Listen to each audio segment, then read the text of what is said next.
Hello বন্ধুরা, কেমন আছেন? আপনাদের জন্য একটি নতুন গল্প নিয়ে আসলাম আমি।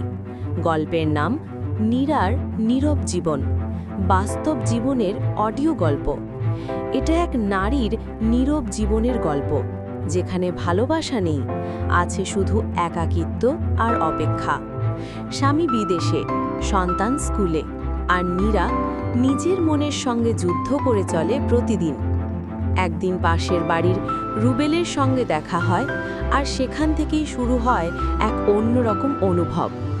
গল্পটি শুনে তুমি বুঝবে নারী কতটা শক্তিশালী হয় যখন সে নিজের সুখ নিজেই খুঁজে নেয়। গল্প।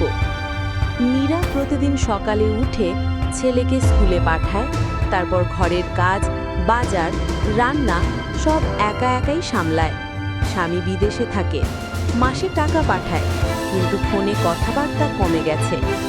শুরুতে প্রতিদিন ফোনে কথা হতো, এখন সপ্তাহে একবার। নীরার মনে হয় টাকা দিলেই কি সব ভালোবাসা মিটে যায়। একদিন বিকেলে ছাদে কাপড় শুকাতে গিয়ে রুবেলের সঙ্গে দেখা। রুবেল হেসে বলে, ভাবি, একা থাকেন? কেমন লাগে? নীরা একটু চুপ করে, হালকা হাসে। একটা সময় ছিল একা থাকাটাও শান্তি লাগতো, এখন কেমন যেন ফাঁকা ফাঁকা লাগে।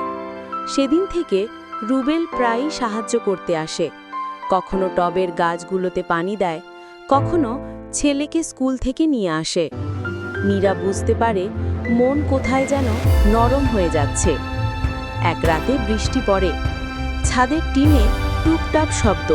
নীরা জানালা দিয়ে তাকিয়ে থাকে। ফোনে স্বামী অনলাইনে, কিন্তু মেসেজ করে না। হঠাৎ রুবেল দরজায় নক করে, ভাবি, ছাদের টিনে পানি জমে গেছে, ঠিক করে দিচ্ছি। নীরা চুপ করে দরজার পাশে দাঁড়িয়ে থাকে। তার মনে এক প্রশ্ন ঘুরপাক খায়, সহবাস নয়, পাশে কেউ থাকলেই কি মানুষ একটু শান্তি পায় না? পরদিন সকালে নীরা ছেলেকে স্কুলে পাঠিয়ে আয়নায় তাকিয়ে নিজের চোখে ক্লান্তি দেখে। সে বোঝে তার চাওয়াটা শরীরের নয়, মনের পাশে একজন মানুষের প্রয়োজন। নারীর প্রয়োজন শুধু সহবাস নয়, বোঝাপড়া আর সঙ্গ। যেখানে মন শান্তি পায়, সেখানেই ভালোবাসা।